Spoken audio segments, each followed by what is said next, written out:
Hello students, welcome to the online classes of Nirmal PG College. Upon last class में देख रहे थे कि एक अगर आपके पास स्पेयर है तो उस स्पेयर को क्या करना है, अपने को इक्वली चार्ज करना है। तो उसके लिए जो जितनी भी एनर्जी रिक्वायर्ड है उसका वैल्यू अपन ने कैलकुलेट किया था, वो कितना आया था, U = 3/5 KQ² upon capital R के equal, where R was the radius of that sphere, capital Q was the charge which we equally distributed on that sphere. U the energy, so U was 3/5 KQ² upon R. तो इसकी help से अपन देख सकते हैं कि कितना charge और कितने रेडियस वाले स्पेयर में मेरे को चार्ज डिस्ट्रीब्यूट करना है, तो उसके लिए मुझे कितनी एनर्जी की नीड पड़ेगी उसका वैल्यू यहाँ से कैलकुलेट कर सकते हैं। अब वो था एक आपका नॉर्मल स्पेयर। क्या था आपका नॉर्मल स्पेयर। अब है आपका कि वही सेम टॉपिक है, लेकिन स्पेयर की जगह, नॉर्मल स्पेयर की जगह क्या कर दिया है, अब कंडक्टर कर दिया है। क्या कर दिया है, कंडक्टर कर दिया है। मीन्स आपके पास एक कंडक्टर है। क्या है, आपके पास एक कंडक्टर है। तो इस कंडक्टर को इक्वली मेरे को क्या करना है, चार्ज करना है। तो उसके लिए मेरे को कितनी एनर्जी की रिक्वायरमेंट है उसका वैल्यू मुझे कैलकुलेट करना है। और इस कंडक्टर की भी रेडियस कितनी है, कैपिटल R के इक्वल। क्लियर। देखो सबसे पहली बात तो कि अपन जानते हैं कि अगर मेरे को किसी कंडक्टर में चार्ज अगर मैं क्या करूं, इंक्लूड करता हूं किसी कंडक्टर में, या किसी चार्ज का एंट्रेंस करवाता हूं कंडक्टर में, तो जो वो चार्ज है इसके इनसाइड में ना रहकर कहाँ पे आ जाता है, इसकी सरफेस पे आ जाता है। जैसे कोई चार्ज दिया Q, तो वो इसके इनसाइड में ना रहकर क्या आ जाता है, इसकी स्पेयर पे। क्यों, क्योंकि ये जो स्पेयर है, जो कंडक्टर है, वो क्या चाहता है कि उसकी पोटेंशियल एनर्जी क्या रहे, मिनिमम रहे। वो क्या है, कोई भी अगर सिस्टम है वो क्या चाहता है, स्टेबिलिटी चाहता है। क्या चाहता है, स्टेबिलिटी।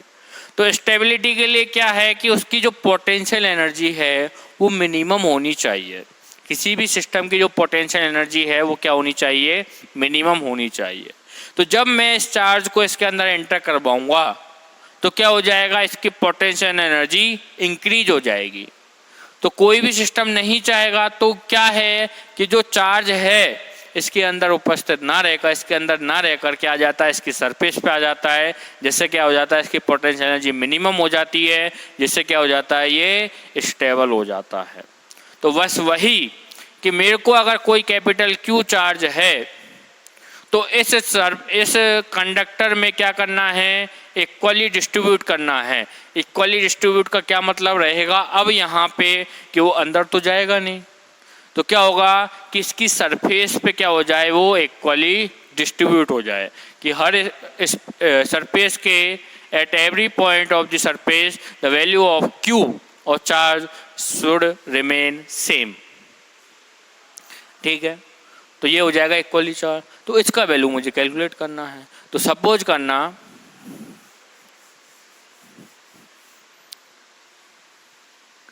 ये आपका कैपिटल R रेडियस का क्या है, कंडक्टर है।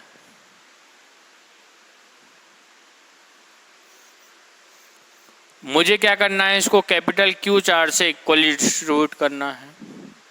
तो पहले मैं कितना चार्ज लेके आया, सपोज करना मैं इस सरफेस पे कितना चार्ज लेके आया, capital Q charge, small q charge लेके आया। कितना चार्ज लेके आ गया, स्मॉल q चार्ज लेके आ गया, इन्फिनिट लेके आ गया। तो एक जो स्मॉल q है वो इक्वली डिस्ट्रीब्यूट हो जाएगा। और इस स्मॉल q के कारण जो पोटेंशियल होगा वो कितना होगा, due to small q the potential of the sphere कितना होगा, phi equal to k Q upon r. तो पहले स्मॉल क्यू लेके आ गया और स्मॉल क्यू को क्या कर दिया मैंने, इक्वली डिस्ट्रीब्यूट कर दिया। ठीक है, कितना चार्ज लेके आऊं यदि मैं अब डी क्यू, कितना चार्ज लेके आ रहा हूं, स्मॉल डी क्यू चार्ज मैं अब क्या कर रहा हूं, यहां पे लेके आ रहा हूं। तो small D Q charge infinite से लेके आ रहा हूं, तो इसको इस वाले पोटेंशियल का क्या करना पड़ेगा, फेस करना पड़ेगा, हाँ या ना। तो उसके अपोजिट लेके आऊंगा इस फील्ड के, तो कितनी पोटेंशियल एनर्जी यूज करनी पड़ेगी मुझे, डी यू के इक्वल, और वो क्या होगा, डी क्यू इंटू फाइव। ये अपन जानते हैं Q2 चार्ज को लेके आया Q1 के पोटेंशियल में, तो टोटल एनर्जी कितनी होगी, U equal to Q2 into five one. तो यहाँ पे Q पहले लेके आ गया मैं, तो उसके लिए पोटेंशियल आ गया। फिर DQ चार्ज को लेके आया तो कितना पोटेंशियल फेस करना पड़ा, 5। तो अब जो एनर्जी होगी वो कितनी हो जाएगी, DU equal to DQ into 5 के इक्वल। तो इसको मैं क्या लिख सकता हूँ, डी यू इक्वल टू, या इसको लिख लो डी यू डैश, क्योंकि उसमें अपन ने लिख दिया था यू, ये नॉर्मल वाले स्फीयर के लिए है और ये किसके लिए, अपन कंडक्टर के लिए। ठीक है, तो ये होगा d you dash equal to, five का वैल्यू ये है k Q upon r D q. ठीक है, और यहाँ पे भी इसको लिख दो कैपिटल आर, क्योंकि रेडियस कैपिटल आर है, तो कैपिटल आर इसको यहाँ पे लिख दो। अब डी क्यू कितना लेके आ रहा हूं मैं, डी क्यू कहाँ से लेके आ रहा हूँ, डी क्यू कितना लेके आ रहा हूँ, 0 से कैपिटल क्यू तक, क्योंकि कैपिटल क्यू क्या करना है मेरे को, यहाँ पे चार्ज डिस्ट्रीब्यूट करना है। तो एनर्जी कितनी जरूरत पड़ेगी मुझे, 0 टू यू डैश, कितनी बढ़ेगी, 0 to u dash. D q के लिए डी यू डैश है, क्यू के लिए स्मॉल क्यू के लिए स्मॉल यू डैश होगी, तो कैपिटल क्यू के लिए कितना हो जाएगा, कैपिटल यू डैश। तो क्या हो जाएगा, integration of D you dash equal to integration of K Q upon capital R D Q. होगा नहीं होगा, तो K constant R constant, K upon R, integration of Q D Q, यहाँ integration D you dash. तो charge कितना है, 0 से capital Q तक, तो एनर्जी कितनी जरूरत पड़ेगी, 0 से यू डैश तक। इसका इंटीग्रेशन यू डैश होगा, यू डैश वैल्यू रख दो, u dash equal to k upon r, q D q का वैल्यू क्या होगा, k upon r q square upon 2, q का क्या होगा, डी क्यू के रिस्पेक्ट में इंटीग्रेशन क्यू स्क्वायर अपॉन 2, और कहाँ से कहाँ तक इंटीग्रेट करना है, 0 से कैपिटल यू तक। क्लियर, तो के अपॉन आर वैल्यू पुट कर दो, क्या बन जाएगा, के क्यू स्क्वायर अपॉन 2r के इक्वल। क्लियर, तो ये क्या है आपका वैल्यू है किसकी, एक कंडक्टर को इक्वली चार्ज करना है तो उसके लिए जितनी एनर्जी की रिक्वायरमेंट है उसकी क्या है, वैल्यू है। क्लियर, तो अब देखना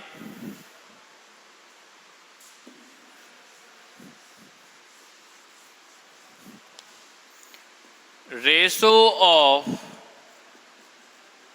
रिक्वायर्ड एनर्जी,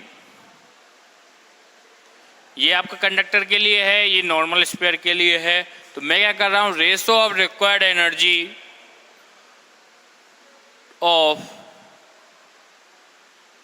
नॉर्मल स्फीयर या sphere to conductor for charging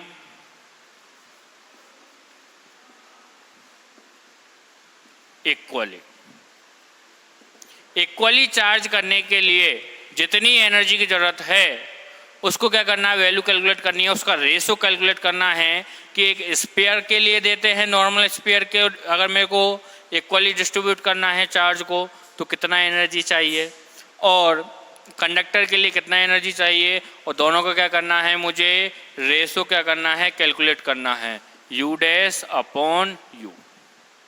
तो यू डैश क्या है कंडक्टर के लिए, यू क्या है नॉर्मल स्फीयर के लिए। तो यू डैश का वैल्यू कितना है आपका के Q square upon 2r। You का वैल्यू कितना है उधर 3/5 के क्यू स्क्वायर अपॉन आर। तो के क्यू स्क्वायर अपॉन आर से के क्यू स्क्वायर अपॉन आर क्या हो जाएगा, कैंसल आउट हो जाएगा। 2 नीचे आ जाएगा डिनोमिनेटर में और 5 किस में चल जाएगा, न्यूमरेटर में। तो ये क्या होगा, u dash upon u equal to 5 numerator में चला गया, 3 डिनोमिनेटर में है, ये 2 भी डिनोमिनेटर में आ जाएगा, यानी कि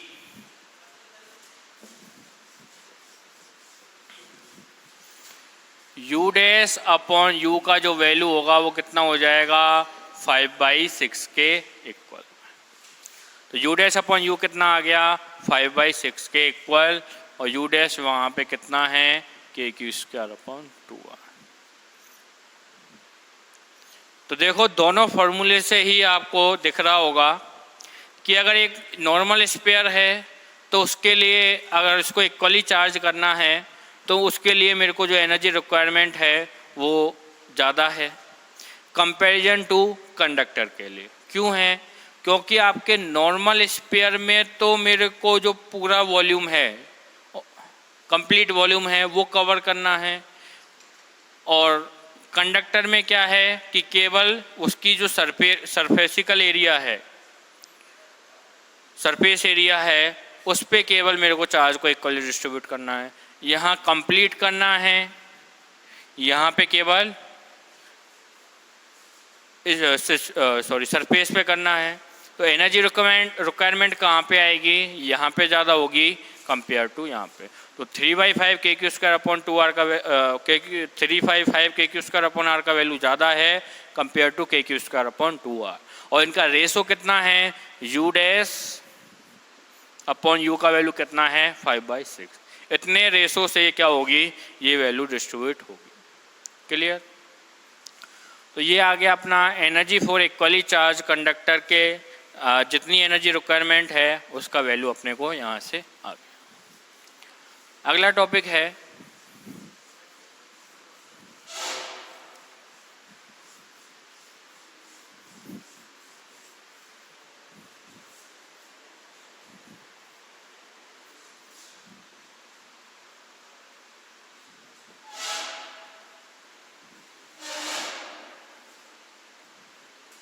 classical radius of an electron. Classical radius of an electron क्या है कि आपका ये एक न्यूक्लियस है और न्यूक्लियर के अराउंड में क्या कर रहा है, एक इलेक्ट्रॉन मोशन कर रहा है। ठीक है। तो अगर मैं क्वांटमली इसको देखता हूँ, एक आपकी ब्रांच है फिजिक्स की क्वांटम मैकेनिक्स, तो इसको यदि मैं क्वांटमली देखता हूँ तो इलेक्ट्रॉन की शेप और साइज का डिटर्मिनेशन अपन नहीं कर सकते हैं। ठीक है। क्वांटम मैकेनिक्स के अकॉर्डिंग इलेक्ट्रॉन की शेप और साइज का डिटर्मिनेशन अपन नहीं करते हैं। जनरली इसको बोला जाता है कि ये क्या है, इलेक्ट्रॉन एक क्लाउड है। इलेक्ट्रॉन क्या है, क्लाउड है। लेकिन क्लासिकल क्या बोलता है कि इलेक्ट्रॉन क्या है, इलेक्ट्रॉन एक आपका स्फीयर है। इलेक्ट्रॉन क्या है, आपका एक स्फीयर है। सपोज कर लो इलेक्ट्रॉन क्या है, आपका स्फीयर है। स्पिन का जो कॉन्सेप्ट है वो यही मान के आया है कि इलेक्ट्रॉन अगर स्फीयर होगा तभी क्या हो पाएगी, उसकी स्पिन हो पाएगी। ठीक है। वो अपन 4th यूनिट वगैरह में इसके बारे में और अच्छे से डिस्कस करेंगे। तो ये न्यूक्लियस है, न्यूक्लियस के अपना राउंड में क्या होता है, इलेक्ट्रॉन सर्कुलर मोशन में, सर्कुलर पाथ में मोशन करता है। तो इलेक्ट्रॉन की शेप एंड साइज कुछ डिटर्मिनेशन नहीं रहती है क्वांटमली।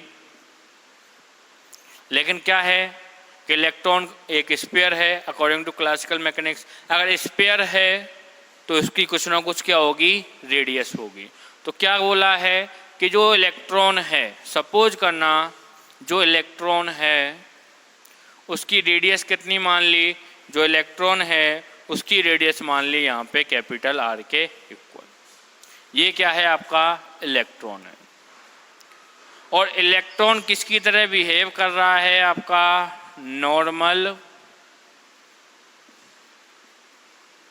स्फीयर की तरह। ओके, तो नॉर्मल इस वाले नॉर्मल स्फीयर में जो इलेक्ट्रॉन का चार्ज है कितना E माइनस और 1.6 इंटू 10⁻⁻19 कूलाम क्या है इक्वली क्या है डिस्ट्रीब्यूटेड है। इक्वली क्या है डिस्ट्रीब्यूटेड है, जो चार्ज है इतना वो इक्वली डिस्ट्रीब्यूटेड है। अब यदि चार्ज इक्वली डिस्ट्रीब्यूटेड है तो उसके लिए एनर्जी की भी नीडेड पड़ी होगी, तो उस एनर्जी का वैल्यू अपन कैलकुलेट कर चुके हैं कैसे नॉर्मल स्फीयर का। और नॉर्मल स्फीयर क्या है इलेक्ट्रॉन है, तो नॉर्मल स्फीयर के लिए एनर्जी कितनी थी U = 3/5 kq²/R है या नहीं है। ये नॉर्मल स्फीयर के लिए है। इलेक्ट्रॉन एक नॉर्मल स्फीयर की तरह कंसीडर कर लेते हैं, तो इस इलेक्ट्रॉन का रेडियस R है, जिसमें इलेक्ट्रॉन का जितना चार्ज है 1.6 इंटू 10⁻⁻19 कूलाम, इतना चार्ज क्या है इक्वली डिस्ट्रीब्यूटेड किया गया है। तो इसके लिए एनर्जी की रिक्वायरमेंट ये है। तो यहाँ से मैं R का वैल्यू कैलकुलेट कर सकता हूँ कैसे, R = कितना हो जाएगा, चलो अभी रुको, ये आ गया। जहाँ Q क्या आ जाएगा E क्या है आपका इलेक्ट्रॉन का चार्ज है, तो U कितना आ जाएगा U = 3/5 ke²/R, ये आपका बन जाएगा।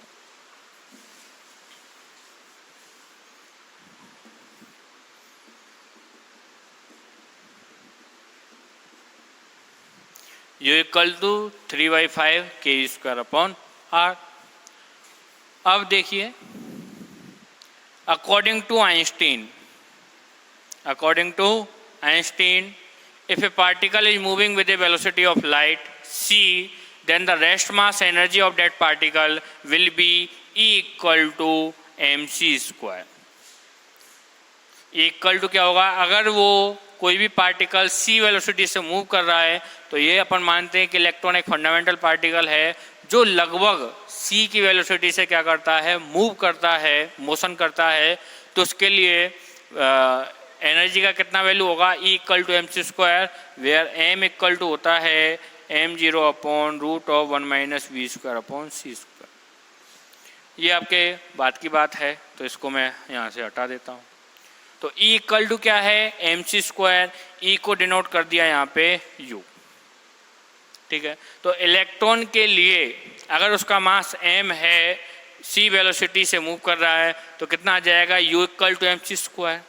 तो आपके पास इक्वेशन नंबर 1 है, इक्वेशन नंबर 2 है, तो क्या बोल सकते हैं, फ्रॉम इक्वेशन 1 एंड 2। तो दोनों को क्या कर दूं, मैं इक्वल कर दूं, क्योंकि तो U का मान mc² भी है और U का मान इतना भी है। तो क्या आ जाएगा mc² = 3/5 ke²/R। मुझे क्या करना है, इलेक्ट्रॉन की रेडियस कैलकुलेट करनी है, classical radius of an electron. तो R क्या आ जाएगा आपका 3 ke²/5 mc²। R = 3/5 ke²/mc² के इक्वल। तो यहाँ पे K का वैल्यू कितना है 9 × 10⁻⁹ न्यूटन × मीटर²/कूलाम²। ये आपका कांस्टेंट है जिसका वैल्यू आप कैलकुलेट करना जानते हो। E इलेक्ट्रॉन का चार्ज है जिसकी वैल्यू है 1.6 × 10⁻⁻19 कूलाम, ये भी आप जानते हो। M इलेक्ट्रॉन का मास है जिसका वैल्यू रहता है 9.1 × 10⁻31 किलोग्राम, ये भी आप जानते हो। C वेलोसिटी ऑफ लाइट है जिसका वैल्यू रहता है 3 × 10⁸ मीटर/सेकंड, ये भी क्या है आप अच्छे से जानते हो। क्लियर। तो जब आप ये वैल्यू इसमें पुट करोगे R equal to 3 into 9 into 10⁻9 into 1.6 into 10⁻−19 का whole square e square divided by 5 9 into 10⁻−31 3 into 10⁸ का होल स्क्वायर। तो जब आप इसको कैलकुलेट करोगे तो आपका आर का जो वैल्यू है, इलेक्ट्रॉन के रेडियस का वैल्यू है, वो आएगा 1.6 into 10⁻−69 into 10⁻−15 metre, 1.6 into 10⁻−15 metre. और एक फर्मी मीटर की वैल्यू होती है 10⁻−15 मीटर, इसलिए इलेक्ट्रॉन की रेडियस का वैल्यू होगा 1.69 फर्मी मीटर। ये लगभग है, क्लियर। तो ये जो आर है classical radius of an electron, वो क्या कर सकते हैं अपन यहाँ से कैलकुलेट कर सकते हैं। तो आर कितना है 1.69 इंटू 10⁻−15 मीटर के इक्वल, क्लियर। तो फर्मी मीटर 10⁻−15 मीटर होता है और यहाँ से क्या कर सकते हो आप कैलकुलेट कर सकते हो। तो ये हो गया आपका classical radius of an electron, clear. आप चाहे तो टाइम पे स्क्रीनशॉट ले लो, खुद के नोट्स अपन कैलकुलेट बना लो, नहीं तो आपको नोट्स आपको अवेलेबल हो जाएंगे, उसकी भी टेंशन मत लेना आप। थोड़ा टाइम लग सकता है लेकिन नोट्स आपको अवेलेबल हो जाएंगे। अब अगला टॉपिक है, इसका मैं थोड़ा सा आपको समरी के रूप में बताऊंगा, ज़्यादा नहीं बताऊंगा। पोटेंशियल एनर्जी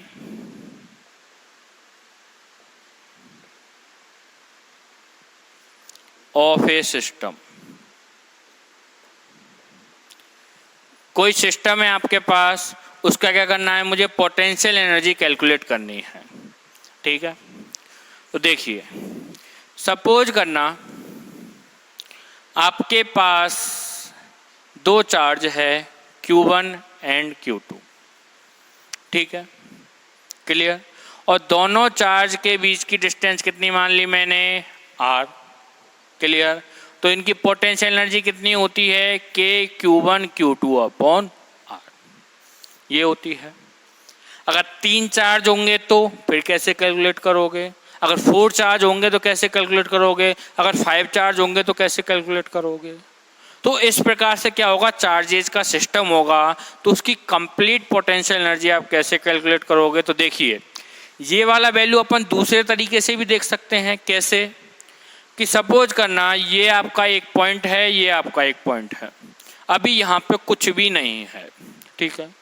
यहाँ पे दो चार्ज है इन्फाइनाइट पे, Q1 एंड Q2 इन्फाइनाइट पे, ठीक। तो क्या हो रहा है कि Q1 को उठाकर मैं यहाँ पे प्लेस कर रहा हूँ, तो यहाँ पे कोई भी चार्ज नहीं है, कुछ भी फील्ड नहीं है, तो इस पे क्या करना पड़ेगा, वर्क डन जो लगेगा वो क्या होगा, 0 होगा, होगा नहीं होगा, ठीक है। अब क्या कर रहा हूं मैं, इस Q2 को उठा के लेके आ रहा हूं, कहां पे, यहां पे। Q2 को उठा के लेके आया यहां पे। तो अब यहां पर जब मैं लेके आऊंगा, Q1 क्या लगाएगा, इस Q2 पर फोर्स लगाएगा, या कैसे लगाएगा फोर्स, या अपन बोल सकते हैं Q2 को यहां पर अगर मेरे को प्लेस करना है तो Q1 के अगेंस्ट क्या करना पड़ेगा, वर्क करना पड़ेगा।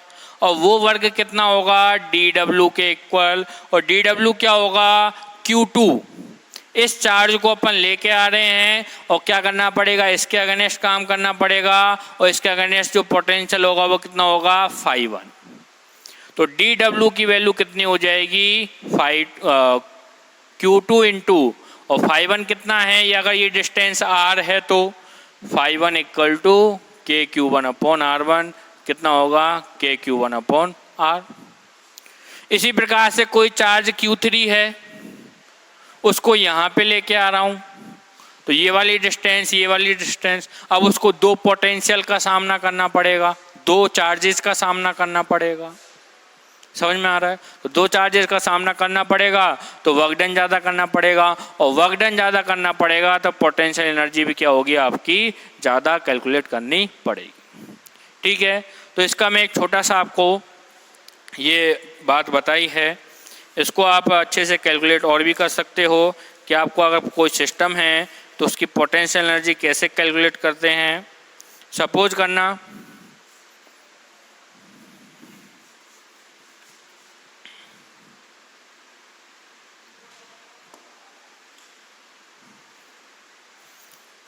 ये आपका एक ट्रायंगल है, ये पोजीशन 1 है, ये पोजीशन 2 है, ये पोजीशन 3 है, और आपके चार्जेज है Q1, Q2 and Q3। First और सेकंड पोजीशन के डिस्प्लेसमेंट वेक्टर कितना है R12, यहाँ कितना है R23 और यहाँ कितना है R13 के इक्वल। ठीक है, R13 के इक्वल। तो क्या किया मैंने, Q1 को पहले प्लेस किया यहाँ पे, तो कोई भी वर्क डन आपको नहीं करना पड़ेगा, यानी कि dW1 इक्वल टू 0।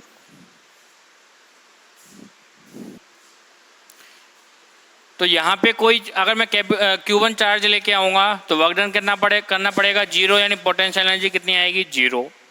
अब यहाँ पे मैं Q2 लेके आऊँगा तो यहाँ पे कितना dW2 और एनर्जी कितनी आएगी du2। क्या होगा, Q2 चार्ज लेके आया, Q1 के कारण पोटेंशियल आया, तो कितना होगा Q2 डॉट के Q1 अपॉन R12। R12 क्या है, Q1 और Q2 के डिस्टेंस है।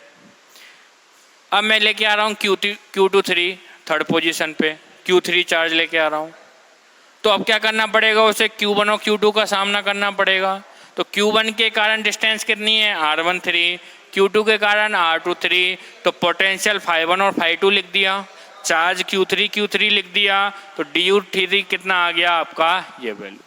अगर मुझे कंप्लीट पोटेंशियल एनर्जी लिखनी है, कंप्लीट पोटेंशियल एनर्जी, तो कितनी आएगी du equal to du1 plus du2 plus du3 के इक्वल। तो तीनों को आप ऐड कर दीजिए, आपको इस सिस्टम की क्या आ जाएगी, पोटेंशियल एनर्जी कैलकुलेट, मतलब पोटेंशियल एनर्जी आपकी आ जाएगी। 4 चार्ज हो, 4 चार्जेस हो तब भी आप कर सकते हो, 5 हो तब भी आप इस प्रकार से कैलकुलेट कर सकते हो। तो ये आपका टॉपिक था। नेक्स्ट क्लास में अपन डाइलेक्ट्रिक कांस्टेंट वगैरह के बारे में, पोलराइजेशन के बारे में डिस्कस करेंगे। धन्यवाद।